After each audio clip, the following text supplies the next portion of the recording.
Thanks for listening to the Healthy Church Podcast with Larry Barker and Drew Klein. Hey everybody, thanks for joining us on the Healthy Church Podcast. Larry, I'm excited about today, but we've got this really good-looking guest, but I don't know. He looks like his mom, I guess. I don't know what the deal is. How come I knew you were going to go there? I knew you would go there. And but yeah, I've got my youngest of three. We have a daughter, Meredith, and she has two boys. And then Matthew and Allison, they live in Missouri, and they got two boys. And then Benjamin decided to double our grandchildren pool. Nice. They have four. And, awesome. All boys? No? 3 boys, 1 girl. Yeah, that's right. Yeah, that's right. Yeah, so he and Kimmy will be married 10 years in August. How did that happen, Benjamin? Awesome. Neither of us went to CBC, but we did the CBC thing and got married very young. Well, thank you for offending most of our listeners. But also, most of them are going, yeah, that's where I got That's engaged. exactly right. That's yeah. what they're saying. But anyway, Drew, we were kind of thinking about who to have, and Benjamin is doing this fitness thing in several different ways. Matter of fact, I'll show it off. I'm wearing one of his shirts, Faith, Family, and Fitness, and we even do a 5D discipleship. Steve Crawley does, and they add 2 other F's, Fitness and Friends. One of them saw my shirt today and said, "You need to get the other 2 on there." And I said, well, probably not. But and we've talked a lot about soul care, haven't we? Yeah, sure. Drew? And you and I have both been on journeys in the fitness area. And you and I were talking about that and what you're doing now. And I just, matter of fact, in October, I'll celebrate 10 years getting down to my goal weight. And Benjamin has helped me a lot in that. And we've talked about different things. So let me throw out these things, and then Benjamin will kind of let you kick in to go where you want to go. But, in soul care, there's 5 dimensions. There's your spiritual self. There is your relational self, your intellectual self, your emotional self, and then your physical self. And I think leaders, it's really easy to forget about the physical side. We're so busy. We're going. I know I probably got to my heaviest weight because I'd go all day long, be worn out, and come home and then just eat, and not think about calories, carbs. I mean, I remember godly things like Whoppers ice cream. Oh, my stars. Stuff, woo! I mean, it was made in heaven and sent down. But anyway, see, in heaven, there won't be any calories. Right. Exactly. And I just love that Benjamin has developed this brand of his that I'll let him talk about, but the importance of faith and, of course, the importance of family, but not to forget fitness. And that's kind of what we wanted to focus on today, and not make anybody feel bad, but just challenge us, because when I started my weight journey, and I lost 140 pounds. I don't talk about that a lot. But when I started, I can remember I went out to run, and I couldn't. And so it started with walking, and eventually, and of course, anybody that sees me out there, Drew, nobody would ever call it running, okay? It's jogging. But I do get my heart rate up. Yeah. I do enjoy getting out there and sweating and that type of thing. So, Benjamin, how'd you get into this thing, man? What drove you, and where'd the vision for this thing come from?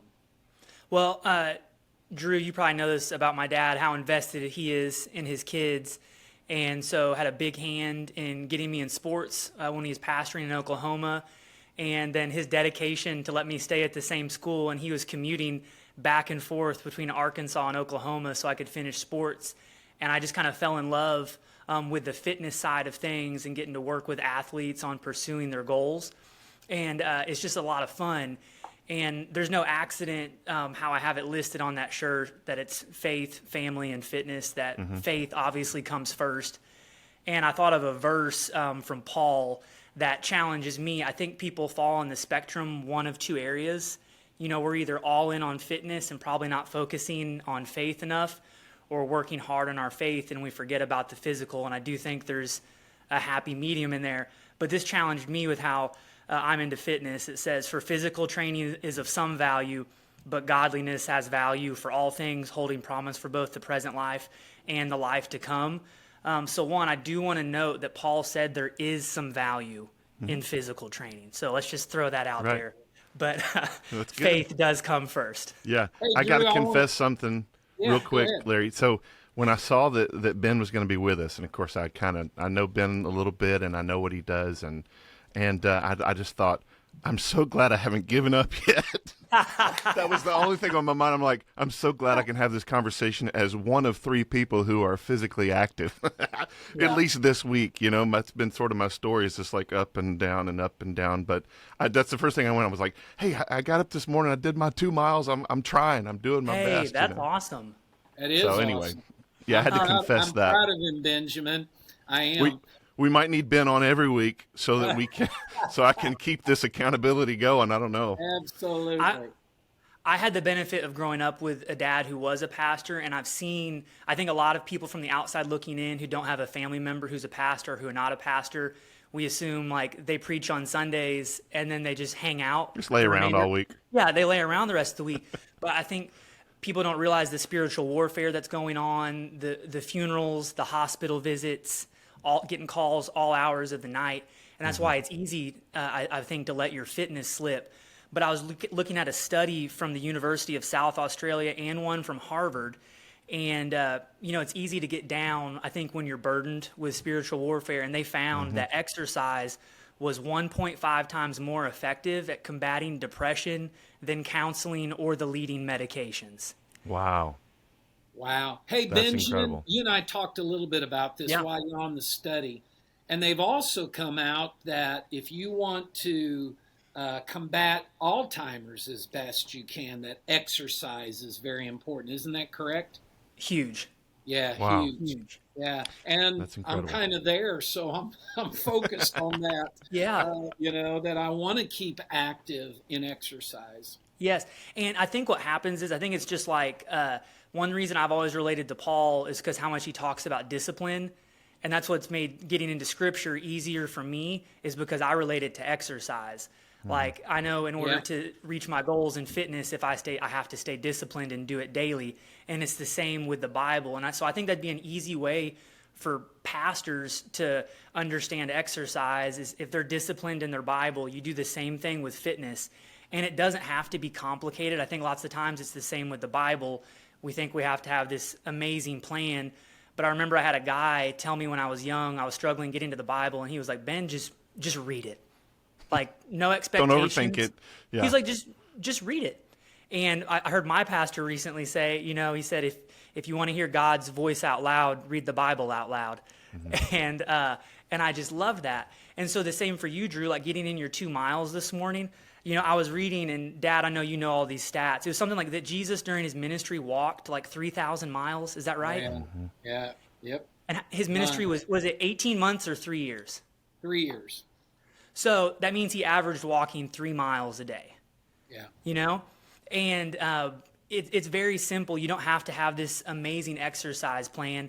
And, I've been working a lot. Something that I've done is I read my Bible daily, but I don't ever spend like time just listening for God to speak to me. And I think that'd be a great way to kill two birds with one stone. Is you get out for your walk a couple miles, don't put your headphones in, don't play on your phone, and just kind of listen to what God has to say. And you're getting a lot done simultaneously. I think that's Ooh, great. that's good. Love that. That's real good. Hey, listen, we've talked about faith, all three of us. We are Christians. That is who we are. That's our first identity, and it should be our first identity because in Christ. Secondly, family, and I do want to tell one story on Benjamin. When I came into the role with the missions office, Drew, The man who was hiring me, I said, there's one non-negotiable. And he said, what's that? I said, on Friday nights, I'll be sitting in the stands in Fort Gibson or the away games. I'm not going to miss his games. He's worked too hard, and I'm going to be there. And Drew, I can honestly tell you, I have great memories with all three being there at important times. But I wouldn't give $1 million, because when he would run over to the side where they were going to be on the sideline, he'd look up and our eyes would meet and we'd point at one another. And I just want to say to leaders, there are sacrifices you got to make, but you've also got to draw a line in the sand and go, I'm not going to miss this. Yeah. Now, I'm not telling everybody on this podcast that I never missed some things that I wished I hadn't. Sure. But there were certain things. I drew the line in the sand. I said, I'm not going to miss the big things. So don't forget about the faith. Don't forget about the family. And I can still picture in my mind, when he would run over and our eyes would meet, because I wanted him to know I was there. And that's what it's about with your family leaders, pastors, because we get it. Man, your schedules are crazy. At times, there are those seasons that, when am I going to catch my breath? But man, I won't say family first, because I don't think that's biblical. Jesus first, but certainly family second. Mm-hmm. Well, I've got a question for Ben, if it's okay. One of the things, I've had different seasons in my life. At one time, I lost about 70 pounds and I've run a half marathon. I've done some things that were fairly physically active. I played sports all my life. But more than just our schedules as pastors, and not to go so deep here, but there's other reasons besides just busyness, right? I think, and maybe I'm speaking from my own life, but there's also emotional issues that keep us from eating right. And you talked about the ice cream or whatever, Larry, but we all have these emotional things we go to, whether it be a meal or a certain thing at a certain time, just to go, oh, I just want to have comfort, and it becomes comfort becomes an idol. Yep. But Ben, I'm just wondering, how often in your clients and the people that you're working with, do you have to break through this barrier of emotional reality? Because in my opinion, what it comes down to is, I'm not worth it. People say, I'm not worth it, and I it's just not, it's too hard. I can't. But just like the guy who encouraged you in reading, you start somewhere. Get up off the couch, do something. And I just wondered how often you run into that emotional barrier with your folks. All the time. And I think that's very, very normal. And I think it's an all or nothing mindset. And I think people it'd just be like, if you missed reading your Bible for a day, so you didn't read your Bible the remainder of the week. Right. That doesn't make sense at all. Right. And just like, if you have a bad day diet-wise, or even just one bad meal, you just start again on the next meal. And it's really easy to make like one simple change. It's just like, if a believer, accepts Christ and they decide they're going to read the Bible in a year, that's a tall order for a beginner.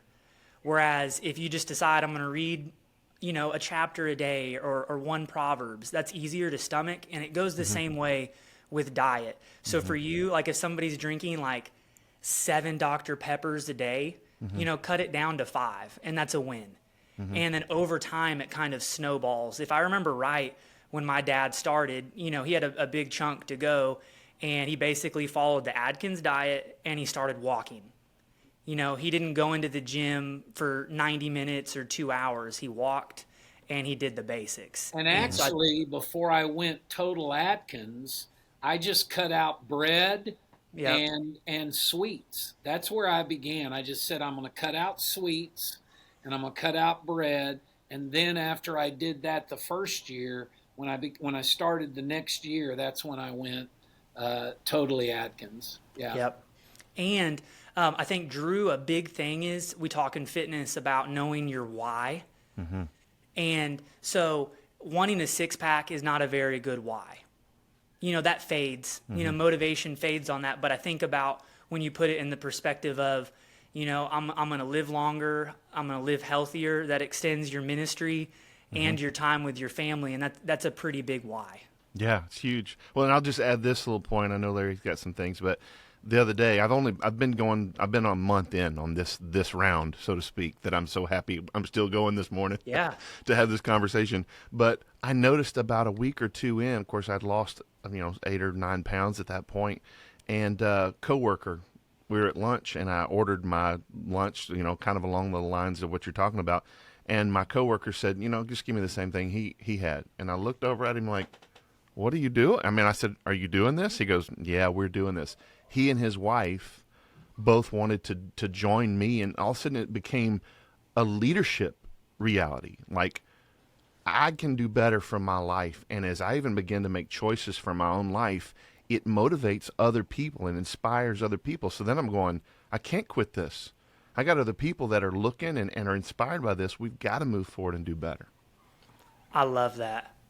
And people do notice, and I think it goes with all three of the many things that we're talking about, and I think it's for our kids as well. Our kids notice as well. And I talk a lot about, people see people like, Dwayne "The Rock" Johnson, and they think that's what they're going to look like when they exercise. But I think people see and respect when we're striving to be better, our better. Mm-hmm. Right. That's good. I'm just dealing with a little disillusionment. You mean I'm not going to end up looking like The Rock? Probably not. Probably not. He got his hair cut. I mean, that's good enough. Oh, wow. I like it. I like it. I like it. I read something the other day, and I'm going to play a little dirty for a minute because I want everybody listening. I understand the struggle.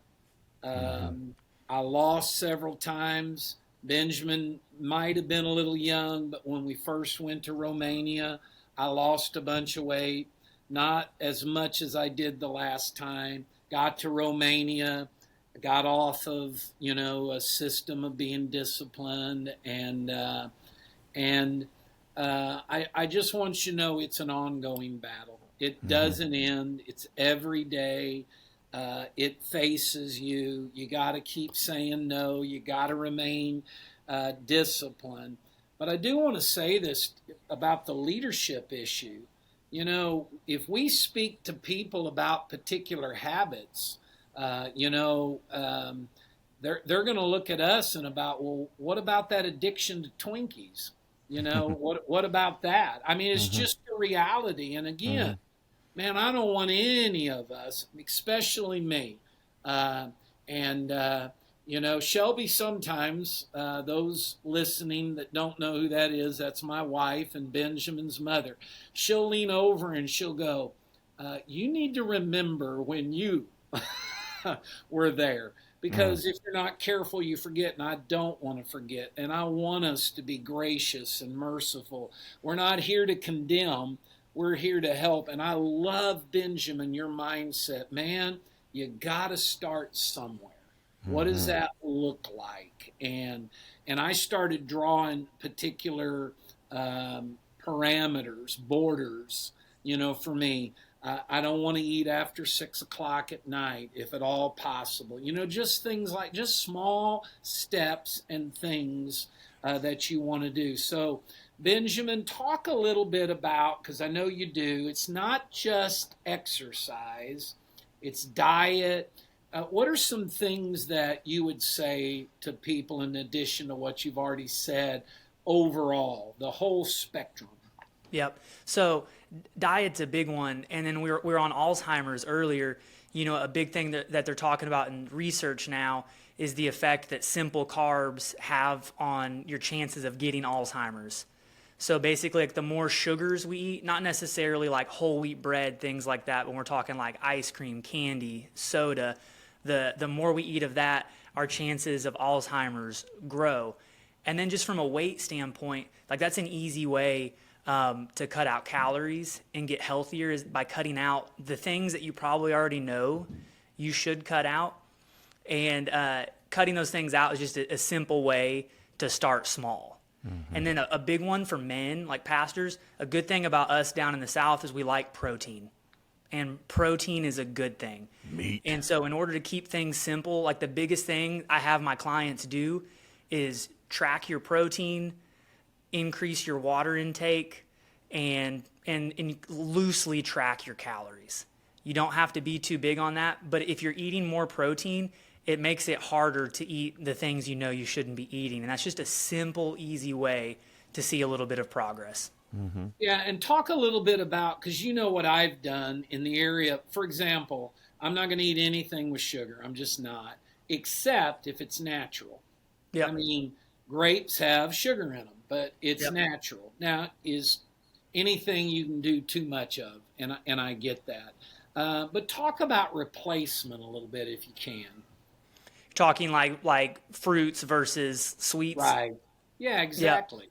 That's an easy one. I was talking to a guy the other day who actually works with John David Smith, and he was basically talking about it's like you do it through omission, right? You eat more of the good stuff, and then you're able to omit the bad stuff. So, like, if you like sweet stuff, like God made pineapple and bananas, and I'm just telling you, they're fine in moderation. And so, like, if that's something that you need, that's an easy way to replace candy, Coke, and sweets, things of that nature. Mm-hmm. Yeah, I struggle with bananas because every time I look at a banana, I see a big old heavyset gorilla. So I do get the word moderation, and but I like that principle of omission and who you're mentioning there. And he also mentioned a big one for him. If somebody has a long way to go with weight loss, an easy thing to tie in is fasting. He was working with a guy, and fasting is incredibly biblical. And when I fast, it's very spiritual because I'm praying very hard that God gets me through it because I struggle with it. But he was working with a guy who just would not eat healthy foods. He grew up eating, McDonald's and Burger King, just a steady diet of that, and not even really drinking water, just drinking soda. And he was like, "I've got a challenge for you." He wanted him to start eating plain Greek yogurt, and the guy was like, "I just can't do it. It's so gross." And he's like, "I challenge you to fast for 36 hours and then set the Greek yogurt in front of yourself, and I guarantee it'll taste a little bit better." That's great. Let me ask this question for you, Ben. So, natural things, that's a good replacement. What about, because I know a lot of guys, when we get on diets, all of a sudden we go, well, then I can do the diet soda, or I can do the sugar-free chocolate, or I can, like, what are your thoughts on some of those kind of replacements? Are they bad? Stay away from them? I've heard different things. It's interesting the way that studies and research have gone on that, because I know y'all remember a time when diet soda was like the big thing, and then it was diet soda's bad for us, it's going to kill you. And now it's kind of going to come around. So like aspartame is what is in diet soda, and for a long time they were saying there's a lot of health issues, but what research is saying now, that it would take a massive quantity in order to hurt you, essentially, like just a steady constant diet of it all day long. So if that's something that can kind of curb your appetite, it's actually a huge asset. Yeah. So like a Coke Zero, if you're going to drink a regular Coke, but a Coke Zero can get you over that hump, it's actually a great tool. Okay, good. 0 calories, and just like anything else, in moderation, it's actually like a wonderful asset to your diet. Well, I've watched you. If anybody thinks you're saying, well, you can't ever eat this food, they do not know Benjamin Barker. And I'm sure, Benjamin, there's a couple of things that you'll stay away from. I get that. But you have a very healthy diet, and you'll eat pizza. Am I correct? Yes, I love pizza. I think the big thing we talk a lot about, like the 80-20 rule. Yeah. If 80% of the time you're doing a good job on your diet and 20% of the time you live a little, that's totally fine. And it all shakes out. And a lot of it is compounding interest. Like if Drew keeps walking every single day and exercising, it almost gives him a little more leeway 5 years from now. Because he's built like a metabolic machine, essentially. And vice versa, if you've built compound interest from eating the bad things, that's not a good thing. Hey, Drew, if I were you, when we get off, pull out your calendar, and 5 years from today, you can eat whatever you want. Yes. If I can just wait, if I can just hold out. You've got a day to look forward to. Benjamin, let's talk about that too, because And I also want to talk about some of the things you do and the ways that you can help and how folks can reach out to you and that type thing. We'll do that before we close up. But almost all diets talk about a free day. Yep. I mean, don't they? Yes. Yeah. And I do more, they talk about, I'm just going to cliche sayings. Okay. Don't let your weekend become your weekend. So I think people have it in their head they can eat healthy for 5 days and then just completely go off the rails for 2 days. Whereas, if you eat 10,000 calories over the course of 2 days, that literally can undo your first 5 days. However, on the weekends, we regularly, like tonight, my family and I are going to David's Burgers. Not necessarily a healthy choice, but like what I do is like earlier in the day, I plan ahead for it. So like if I know I'm going to eat all of those carbs and fats later in the day, in the mornings, I'll stick to more like proteins, fruits, and vegetables. That way I feel a little better about it when I go have that meal. So over the weekends, have a meal or two that you really enjoy, but just remember that it's a meal or two, not 6 or 7 over the weekend. Mm-hmm. And it's really not rocket science, is it? No, not at all. And it's like, just decrease by a little bit. And like some people, counting calories is not the end all be all, but an app like MyFitnessPal is a great asset because you can put in your calories and like, let's just say every day you're eating 4,000 calories. If you decrease that to 3,750, you're going to see results just by doing that. It doesn't have to be this massive overhaul. It's just small, tiny changes that can add up to big results. Cool.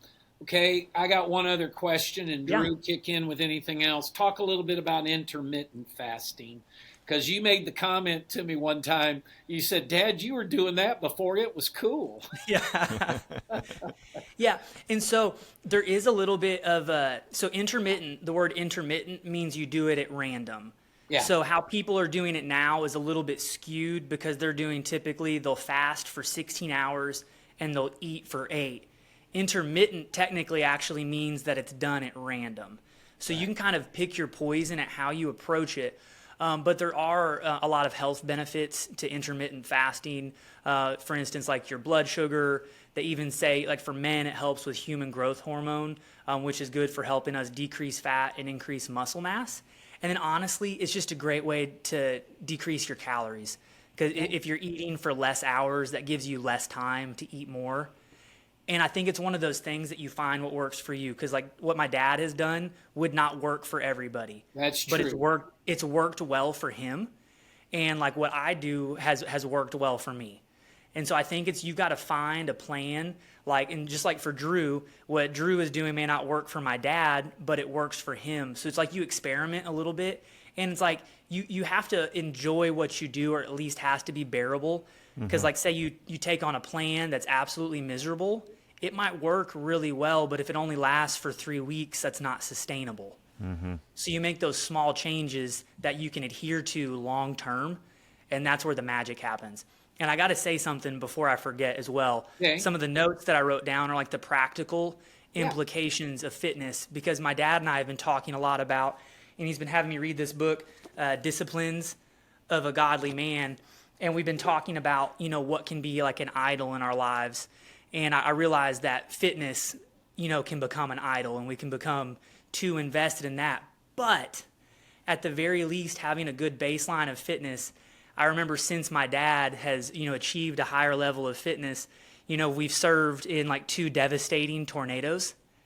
And he was at a different place fitness-wise than he was prior, and seeing the way that we were able to physically serve and be the hands and feet of Jesus. I think that's a huge implication of fitness, because when you're carrying, moving debris and carrying cases of water to help people, you have to have a baseline of fitness in order to serve like that. And I think that's a huge part of being like the body of Christ. It's awesome. Good Love word. that. Great word. Not only does he look like his mother, he's got his mother's brains, fortunately, also, Drew. Yeah, I know. Boy, that's a sigh of relief. So, Benjamin, talk to us a little bit about how folks could reach out to you, because you have a personal fitness program that you offer that they can even do online, correct? Yep. Yeah. So I have a website, benbarkerfitness.com. Okay. And I just have like a very simple workout plan. And something that I like to tell people, like my plan isn't like rocket science. It's a basic fitness plan. I have a gym plan and a body weight plan. And mine isn't better than anybody else's. And so it's the same thing like with diet. Like I have a free 7-day trial and people will sometimes message me and be like, hey Ben, this wasn't for me. And there's no offense there. I want you to find a plan that's going to work for you. And so you can literally Google exercise plans and you'll probably get 1,000 results. And so the biggest key is just kind of finding something that you like and just sticking to it. It's good. I love that, and I want to comment on that because I get asked all the time, hey, look, and you've nailed this, Benjamin, because I get asked, oh, Larry, how'd you do it? And I always am hesitant. And I go, listen, I don't mind telling you how I did this, but I'm not telling you this is the way you should do it. Mm-hmm. This is what worked for me. And that's really it. You see a lot of different commercials of people that had awesome weight loss. So often it's not the plan that works, it's working a plan. Yes. And getting on it and sticking to it. Would you agree with that? 100%. And that's where the discipline comes in. And again, on cliche fitness sayings, we talk a lot about motivation is fading and discipline is what carries us through.